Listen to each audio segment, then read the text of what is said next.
Saudações a todos, esse é o Sutilezas da Plástica, podcast para quem está pensando em fazer uma cirurgia plástica, quer se informar um pouquinho mais e também para quem tem curiosidade em saber um pouco mais sobre esse universo. Hoje a gente vai falar sobre prótese de mama, a cirurgia da prótese de silicone, super famosa. Meu nome é Wagner Santos, eu sou cirurgião plástico daqui de Florianópolis e, como sempre, estou aqui com meu amigo e sócio dessa empreitada, Dr. Igor Rocha, também cirurgião plástico. Olá pessoal, meu nome é Igor Rocha, eu sou cirurgião plástico de Florianópolis também.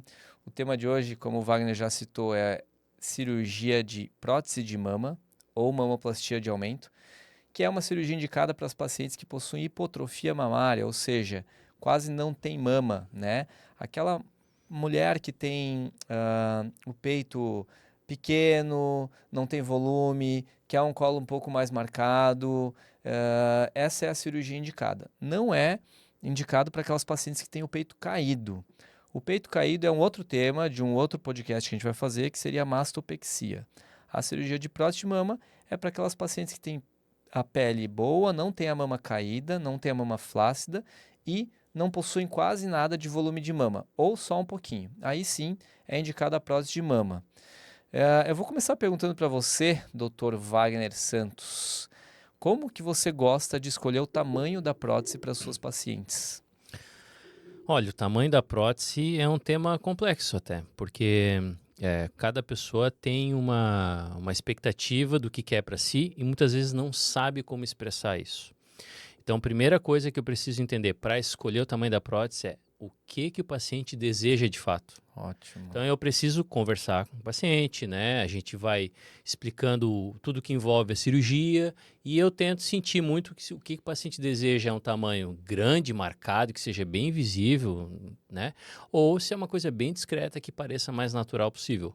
E às vezes, para um paciente, isso significa 300 ml, é gigante para alguém e pode ser muito pequeno para outra pessoa. Então, eu preciso primeiro entender o paciente. E depois, é claro, aí vem a minha parte, que é a minha decisão técnica. Se o corpo, após o exame físico, comporta, né, a prótese. Normalmente, é rotina que a gente tenha, mais ou menos na consulta, depois dessa conversa, depois da minha posição, a gente acha um denominador comum de um tamanho médio e a gente costuma ter no dia da cirurgia, né, após conversa com representantes das próteses, 3 tamanhos disponíveis durante a cirurgia. A gente começa a cirurgia, a gente faz a dissecção, onde vai ser colocada a prótese e faz uma prova com molde mamário. Isso é uma coisa que eu faço, eu sei que tu faz também, mas não é unânime no mundo da plástica. Após a prova com molde mamário, a gente literalmente se olha e diz, Igor, tá grande? Tá pequeno? Achei grande, o que ela quer? E aí a gente costuma tomar a decisão. Eu achei legal que você falou isso, que eu também falo para as minhas pacientes. Eu sempre falo assim, uma decisão conjunta, né? É o médico com a paciente. Não adianta só a gente escolher e não adianta só a paciente escolher. Ela vai dizer o que ela almeja de mama e aí você consegue ter uma noção, mais ou menos pela experiência, o tamanho de prótese que você vai pegar para ela. Claro que a gente avalia tamanho do tórax, o quanto de mama que a paciente tem, a altura do tórax, a altura do mamilo, enfim, são várias coisas técnicas. Dito isso também, há vários tipos de prótese, depois a gente vai falar sobre isso. Então, não é simplesmente, a minha amiga é parecida comigo e botou 300 ml e ficou legal, eu quero 300 ml. Não é só isso. A prótese tem perfil, tem altura, tem textura, enfim, tem várias coisas que até posição que vai ser colocada, tudo isso muda, né? Tamanho de prótese, formato, enfim. Então achei legal, eu também tenho essa opinião, eu decido junto com a paciente e sempre vejo o que ela quer, né? Se ela quer uma mama bem marcada, se ela quer uma mama grande, tem paciente que quer algo bem pequeno só para dar um volume, enfim. Então é uma coisa muito variada também. Então é meio que um negócio assim, né? A consulta, a gente tem uma noção do tamanho, mas a decisão definitiva ela é transoperatória, baseado na consulta. Exatamente. Legal. Bom, a gente já falou sobre o tamanho, mais ou menos como a gente faz para escolher tamanho de prótese. Agora a gente podia falar um pouco das texturas. As próteses, elas têm vários tipos de texturas, né? Igor, eu até tenho uma aqui, tenho duas aqui, ó. Essa é de poliuretano, Essa a gente aqui é tem aqui a poliuretano. prótese, essa aqui é a prótese texturizada, existem próteses lisas, enfim, tem vários texturas de prótese e ela é indicada para cada tipo de paciente, cada tipo de técnica, a gente indica um tipo de prótese, né? Vamos lá, então. Basicamente, a minha opinião, né? Claro que eu não sou dono da verdade, mas prótese nanotextura ou lisa, eu não gosto de colocar por cima do músculo, porque eu acho que é uma prótese que ela roda muito e fica meio solta ao longo do tempo, né? Já a de poliuretano, por exemplo, eu não coloco por baixo do músculo, porque eu não gosto dessa textura abaixo do músculo, enfim. Tem Ela é algumas... muito rugosa, né? É, Ela, inclusive, quando a gente vai reabordar pacientes que vão trocar de prótese, quando é poliuretano, é aquele velcro, é né? um velcro. Descolando do tecido ali. Gruda de um Está jeito... embaixo do músculo, muito mais traumático, né? Sim, sim. A poliuretano, pura e simplesmente, eu gosto de indicar para aquelas pacientes que a mama, ela tá meio em cima do muro, assim, não é nem mastopexia e nem prótese por si só, sozinha, e ela quer um volume de mama razoável para grande, assim, e eu vejo que eu consigo preencher aquela discreta flacidez com uma prótese mais rugosa, que é a de poliuretano, e tem um colo bem mais marcado também. Eu gosto, para poliuretano, eu tenho essa indicação. Não sei se você. Eu acho que você segue a mesma Sim, linha, sim, né? sim. É, Há colegas que não colocam poliuretano de jeito nenhum, né? Mas respeito também, é o tipo de coisa que o cirurgião plástico tem uma liberdade para escolher, né? Claro, baseado no que ele tem de sim, conhecimento, né? sim. Tem gente que não gosta mesmo de poliuretano, diz que é muito inflamatória e existe um tema um tema sobre prótese de mama que é o câncer de mama relacionado à prótese, que é o LCL, que é um tipo de câncer de mama que pode ser induzido por prótese de mama e alguns falam que a poliuretano pode dar um pouquinho mais, outra um pouquinho Um menos, dia a mas gente isso... aprofunda esse tema que não é exatamente um consenso assim, né? O fato é que existe sim o risco de câncer de mama relacionado à prótese. Eu falo isso para as minhas pacientes, todas elas têm noção disso. É um risco baixo, obviamente, né? Senão não estaria ainda sendo colocado prótese. Até tem pacientes pós-câncer de mama que colocam prótese para reconstrução da mama, Claro. né? Então, a incidência é muito, muito pequena mesmo, mas existe. Assim como quem fuma pode ter câncer no De pulmão, pulmão, quem come comidas industrializadas, enfim, pode ter câncer de intestino, enfim, várias coisas, né? Quem pega muito sol pode ter câncer de pele. Se a gente for ver, tudo, quem anda de carro pode sofrer acidente, tudo hoje em dia. E quem coloca prótese de mama, existe um risco baixo de poder ter esse tipo de câncer. O tratamento basicamente é retirar a prótese com a cápsula e está resolvido. Vamos lá. Seguindo o tema prótese de mama. Bom, a gente falou do revestimento do poliuretano e texturizada, que basicamente eles vão determinar a posição que ela vai ser colocada, mas tem a questão da forma da prótese, né?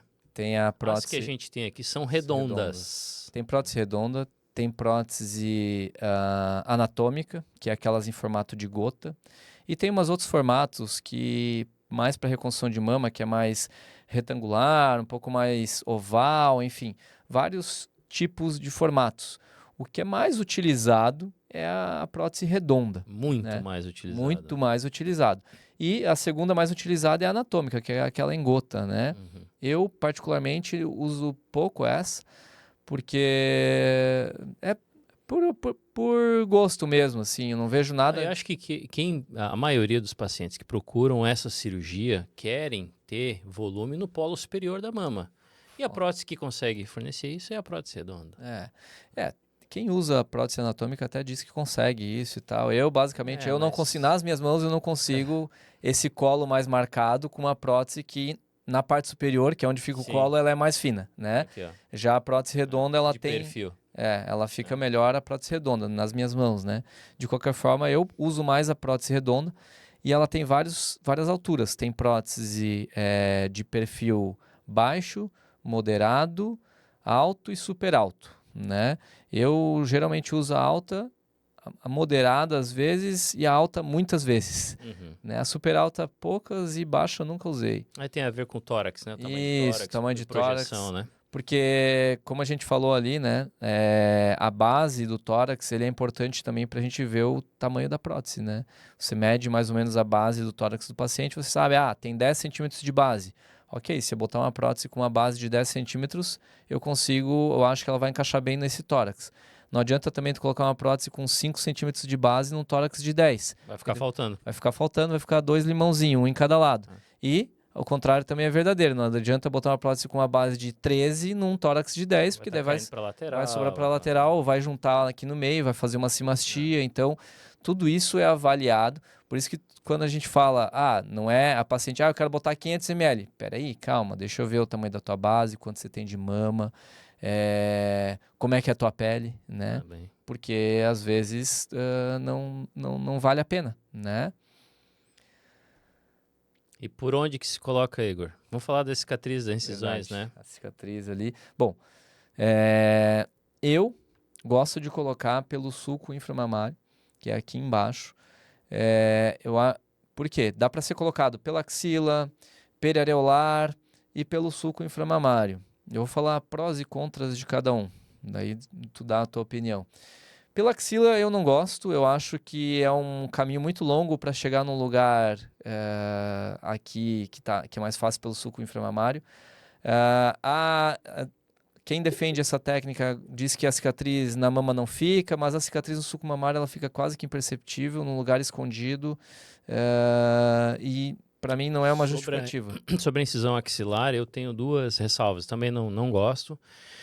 Uma que no Brasil, culturalmente, a gente tem mais exposição ao corpo, vamos à praia, né? A mulher vai à praia, levanta o braço. E essa cicatriz, nesse contexto, ela é visível, enquanto que a do sulco mamário não é. Não é. E a segunda coisa é que, na eventualidade de ter que reabordar essa paciente, teve um hematoma, uma complicação e tal, reabordar pela incisão axilar, tecnicamente, para nós, é muito mais difícil, é muito mais complicado. Então, eu não vejo vantagens para essa incisão em relação à tradicional. Também, eu tenho um terceiro argumento, então, aí. Axila é um lugar que sua muito, tem pelos, às vezes a mulher depila, passa desodorante ali, fica esfregando e tal. Então, realmente é um lugar que eu não gosto de ficar incisão, porque daí é um lugar que cresce pelo, depois vai ficar depilando, aquilo pode machucar a ferida e fazer até uma cicatriz um pouco pior. Então, eu não gosto da axila. Periareolar, vamos ver a tua opinião então agora. Periareolar é aquela incisão que pega, né, parte da areola, né, a gente faz o corte, entra lá e é por ali que é introduzida a prótese, né. Periareolar também cada vez está caindo mais em desuso, né, porque é mais traumático, né, se a mulher quer amamentar, se a questão de sensibilidade, é uma incisão que imagina-se que possa ter mais complicações, mais dificuldades nesse sentido. Aumenta o risco e também a questão de infecção, né? Isso, porque a gente está fazendo areola, secção né? de ductos, né? Onde passa ductos mamários e também mamários, então a colocação pela areola, ela tem as glândulas de Montgomery que ficam na areola ali, que também pode aumentar o risco de contratura no futuro. Tanto é que nós, Igor e Wagner, quando a gente coloca um escudo na areola, né? A gente coloca uma fita que é transparente, enfim, que ela não deixa a prótese durante a cirurgia, né? Durante a cirurgia a gente coloca assim que vai começar a cirurgia e tira no final da cirurgia, para proteger a areola e a prótese não entrar em contato nem um pouco com a areola ali naquele momento da cirurgia de prótese de mama, né? Então a gente realmente usa mais a do sulco mamário, que é uma cicatriz que fica pequena, é cicatriz de 4 centímetros ali, dependendo do tamanho da prótese, até menor que isso, né? E fica super imperceptível. Eu gosto bastante desse tipo de cicatriz. Super bem aceito pelos pacientes, de uma forma geral, assim. Exatamente. Wagner, precisa trocar de prótese? Como é que funciona isso? Tem validade? Troca cada 1 ano, 2 anos, 10 anos? Nossa, não troca? Tem um plano de troca, né? Garantido. Então, tipo carro, né? Tu vai lá e vai pagando. Antigamente existia, sim, essa preocupação e era indicado, né? As próteses foram desenvolvidas em várias gerações, digamos assim, e antes do ano 2000, para as mulheres que colocaram prótese, há uma indicação, sim, de uma troca de 10 em 10 anos.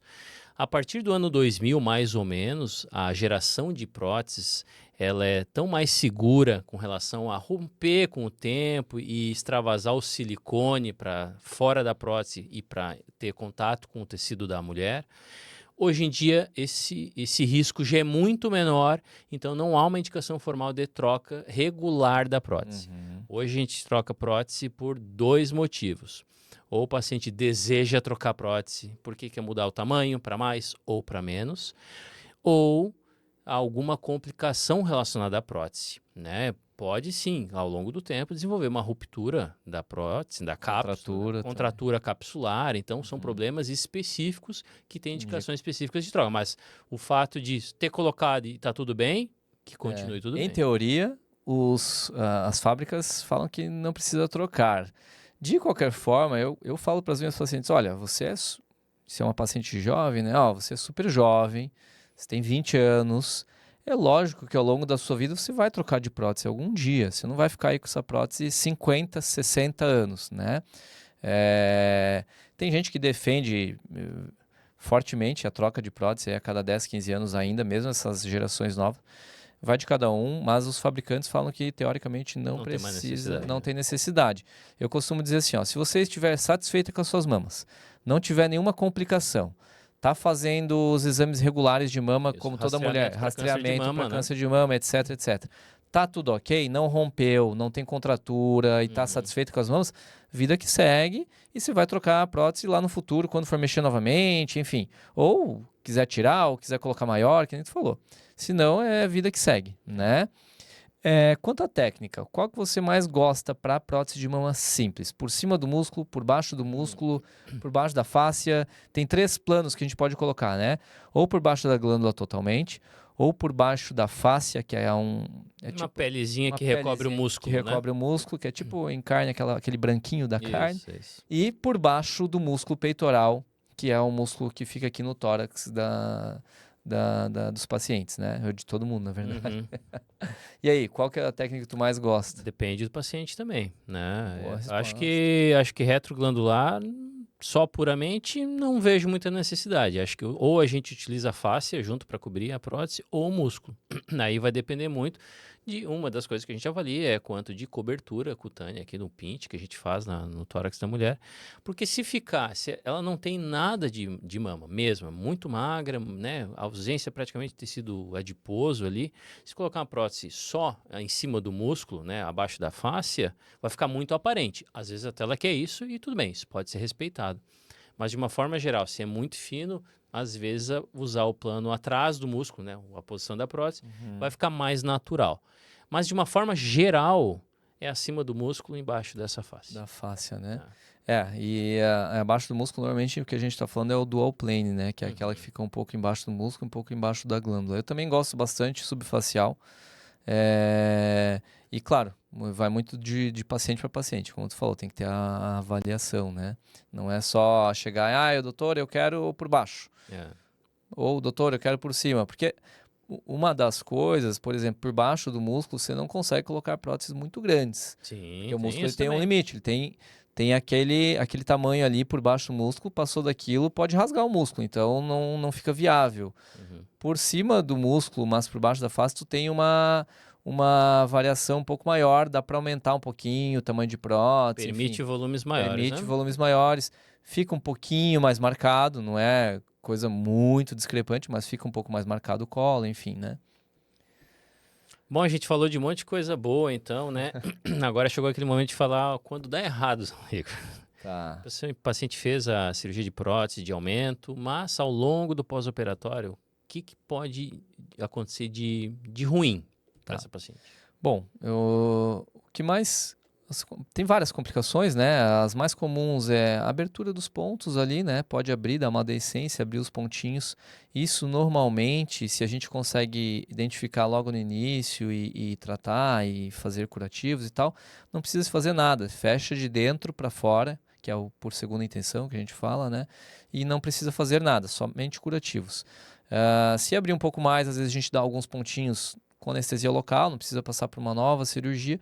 E se abrir a ponto de expor a prótese, aí sim é um problema maior, porque daí a gente pode expor a prótese a uma infecção, e isso eu acho que A complicação mais chata de prótese é quando expõe a prótese numa dessas aberturas um pouco maiores, e aí você acaba causando uma infecção na mama e na prótese, e isso, via de regra, você tem que tirar a prótese. Não resolve com Não antibiótico resolve na com maioria das antibiótico, vezes, na né? maioria, claro, você sempre tenta, o plano A é Isso, antibiótico, isso. tratar, lavar, Tentar ser curativo e tal, conservador no início, conservador, mas mas normalmente tem que evoluir para retirada da prótese, trata a infecção e depois de 3, 6 meses, vai Isso. depender muito de paciente para paciente, você recoloca a prótese.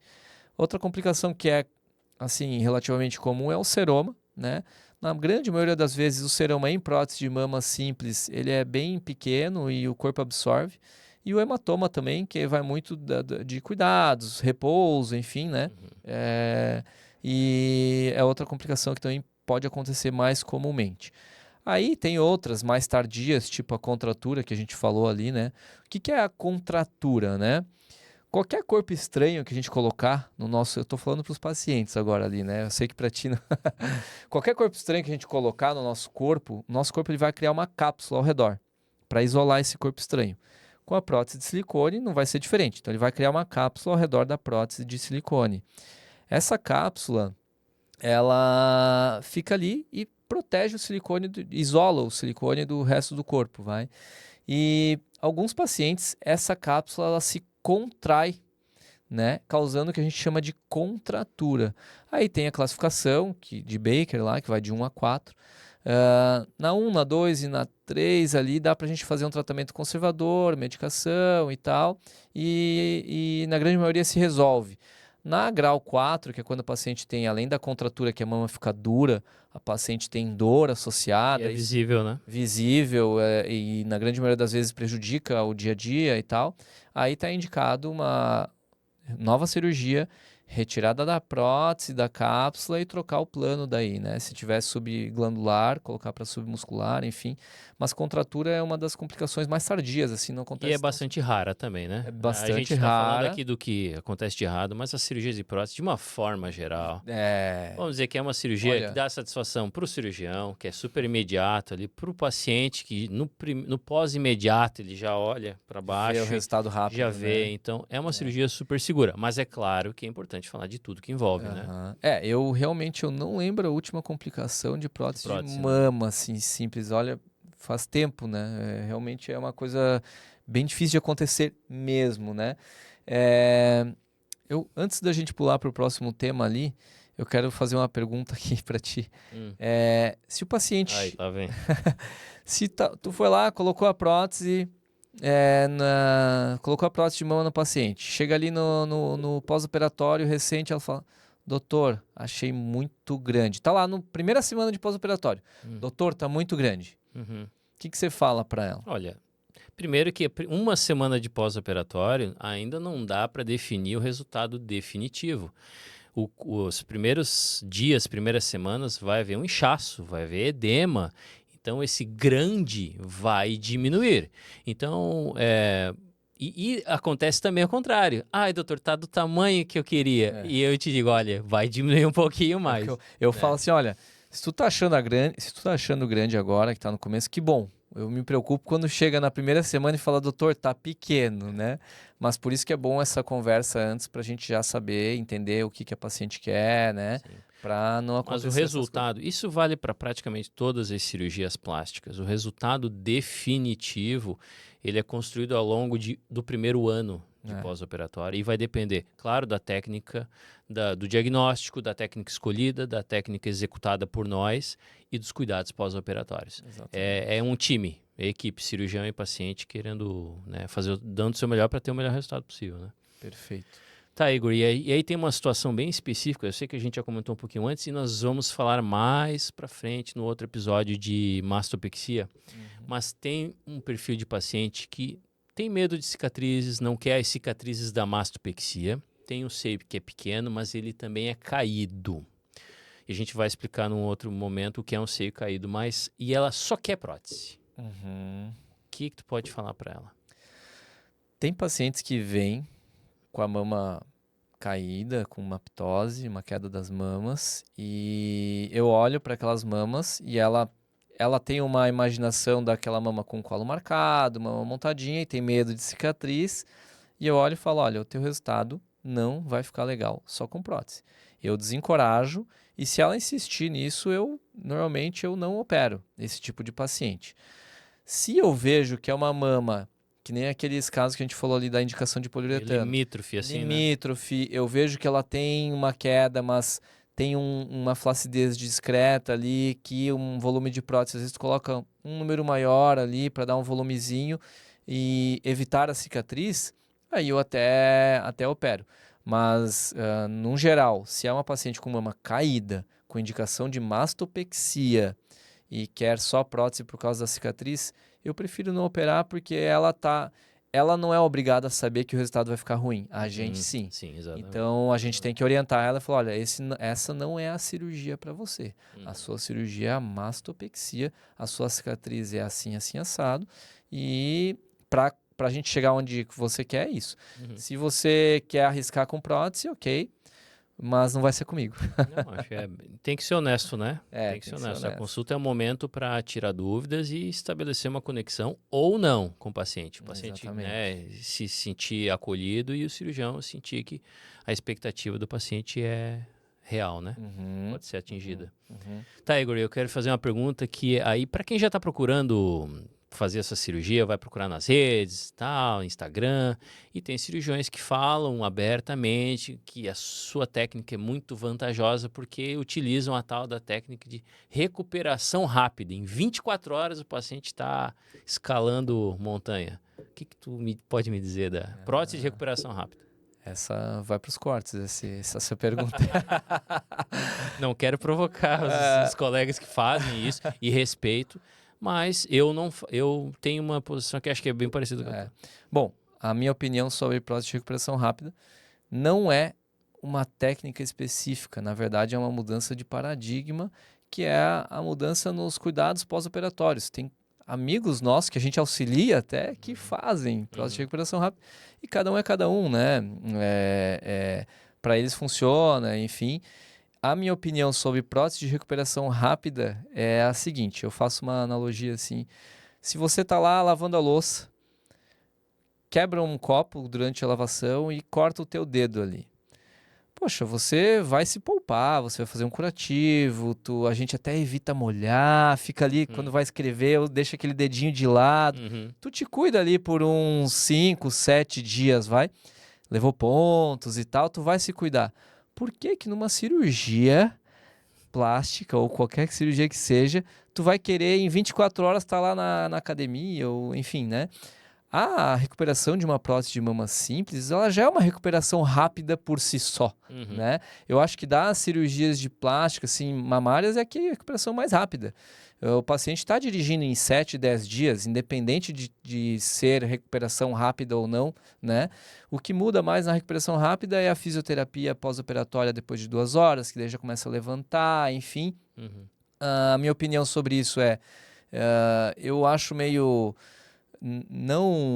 nada contra, mas assim, tem um risco de, às vezes, aquele vasinho que está lá quieto, voltar a sangrar um pouquinho, causar um hematoma, e a gente já viu isso lá no centro cirúrgico, nos bastidores, pacientes em recuperação rápida que mexendo, voltou a sangrar um pouquinho e volta para o centro cirúrgico depois para drenar hematoma, enfim. Mas quem está acostumado com essa técnica, normalmente não tem esse tipo de complicação comumente. E vai né? defender mesmo, E vai defender mesmo, porque para ele funciona, né? E todo mundo quer fazer um procedimento, quer voltar logo à sua rotina, né? Exato, Evidentemente. Normal. Mas eu acho que se você está pensando em fazer cirurgia plástica, separe um tempo ali para sua recuperação, que seja 7 dias, 2 dias, 24 horas. Se tu está operando hoje para querer voltar para academia ou para dirigir amanhã, não acho muito legal. Não é nem academia, não é mas assim, voltar a dirigir, voltar lá. Calma, tira o teu tempo, né? Às vezes não é nem a recuperação. Às vezes tu tá dirigindo, entra um motoqueiro na tua frente, tu operou ontem com recuperação rápida. Movimento súbito, movimento né? súbito não consegue, e aí às vezes pode, né? Então eu gosto de os pacientes... Vai planejar, a cirurgia plástica é uma cirurgia eletiva, você consegue se programar e tal, então tira o tempo ali, vê com o teu cirurgião qual o tempo que ele recomenda de repouso, o que pode fazer, o que não pode. Mas, normalmente, as próteses de mama são cirurgias de recuperação rápida. Não digo né? Não diria em 24 horas, mas assim, com 7 dias, normalmente os pacientes estão dirigindo, 7, 15 dias, vai muito de paciente para paciente, cicatrização, enfim, técnica utilizada também, mas é uma cirurgia já de recuperação rápida, né? Nos cuidados pós-operatórios, quanto tempo tu recomenda usar o sutiã, dirigir, como é que funciona? Bom, acho que já tocou na questão do dirigir, realmente é super rápido, né? Eu acho que operou o tórax, então a gente tem que ter um certo cuidado com os membros superiores de uma forma geral, mas isso acaba sendo restringido aos primeiros 7 dias e depois tu tem que individualizar. Não tem uma regra absoluta. Tem pessoas que têm mais tolerância à dor, tem pessoas que têm menos. O que eu digo é que no pós-operatório, nas primeiras semanas, eu gosto de ver o paciente sempre e gosto de saber como é que ele está vivendo o pós-operatório. Não, doutor, abri um pouquinho, estou com muita dor, estou me sentindo insegura, a gente desacelera a progressão, ao retorno, né, da sua rotina. Agora, não, estou me sentindo super bem e tudo mais, a gente consegue liberar. Não tem nada absoluto nesse sentido. Uma das coisas que em relação ao sutiã cirúrgico que a gente indica, um sutiã específico para quem opera a cirurgia do seio, de uma forma geral, para mim, eu oriento que o paciente utilize esse sutiã por 24 horas nos primeiros 30 dias. Então, isso porque ele vai ajudar a dar uma compressão, ou está inchado, né? Ele vai dar uma certa segurança. Tem pacientes que desejam, pedem, doutor, posso usar por mais tempo? Claro que sim, o que ficar mais à vontade. No segundo mês, eu peço, isso é orientação pós-operatória é do cirurgião, né? Cirurgião. Eu peço para que ele use o sutiã, para ela use o sutiã nos primeiros de dia, 12 horas, então, de dia está com o sutiã cirúrgico, à noite ela passa a utilizar um top bem apertado. Né? E depois, ao longo dos meses, terceiro e diante, eu começo a orientar a progressão para outros sutiãs, né? Os sutiãs mais comuns, né? A questão do aro ou não, e até o tomara que cai. Tem momentos específicos para cada um deles. Legal. A minha semelhante, eu gosto de orientar 2 meses já, eu coloco 2 meses usando o tempo todo o sutiã, eventualmente... Pô, tem uma formatura do meu primo e a gente vai fazer um vídeo só sobre o sutiã aqui, né, Igor? E malhas pós-operatórias. Vai ter um vídeo sobre sobre isso. É um tema bem importante. Mas falando especificamente de prótese de mama, tem um jantar para eu ir de formatura do fulano lá e vai ser daqui a 15 dias. Ok, vai, pode tirar o sutiã, bota o vestido já, exibe o decote ali, fica lá 2, 3, 4 horas ali, voltou para casa, bota o sutiã de novo e vida que segue. Quando vai para a academia especificamente, depois de 30 dias ele vai pegar um pouco mais pesado na academia, quando vai para a academia, chega lá, tira o sutiã, faz a academia, bota um topzinho mais apertado também, e depois chega em casa, toma um banho e bota o sutiã. Enfim, mas é basicamente a mesma coisa como tu falou. Orientação pós-operatória é muito individual, é de paciente para paciente, mas no geral cada cirurgião tem o seu. Também. Cada cirurgião tem o seu, né? Igor, eu acho que era isso que a gente tinha para falar de prótese mamária, né? Provavelmente a gente esqueceu alguma coisa, a gente vai revisitar muitos temas no futuro e tentar, né? Depois os pacientes podem mandar perguntas também. Atender essas demandas que a gente não conseguiu falar hoje. Então vamos para os avisos paroquiais. Então, Igor, tu vai falar primeiro, que quem gostou de ti, quer conhecer teu trabalho, quer marcar uma consulta contigo, teu contato e as suas redes sociais. Legal. Bom, o contato vai estar aqui embaixo no vídeo, tá? As redes sociais também, acho que é bem fácil de acessar hoje em dia, o Instagram ali é @doutor_igor.rocha e o contato, o telefone vai estar ali na descrição do vídeo, tá? E você, Wagner? Para quem quer te encontrar? O meu contato também vai estar aqui embaixo na descrição, né? E o meu Instagram é cirurgiaplástica.drwagner e eu tenho um canal no YouTube, Dr. Wagner Santos, com outros conteúdos sobre cirurgia plástica que também podem ser visitados. Fechou? Certo? Então tá, pessoal. Até a próxima. Tu tem mais aviso paroquial? Claro, tem. Calma. O padre no final da missa. A gente tá aprendendo isso, tá? Essa dinâmica ela ainda é... O padre no final da missa tem um monte de coisa, né? Vai ter essa dinâmica ela ainda está sendo construída, né? A gente agradece a atenção de todos que ficaram até aqui. Esse foi o Sutilezas da Plástica, podcast para quem está procurando fazer uma cirurgia plástica ou tem curiosidade sobre o tema. No próximo episódio a gente vai falar sobre lipoaspiração. Lipoaspiração. Muito obrigado e até breve. Um abraço, tchau, tchau.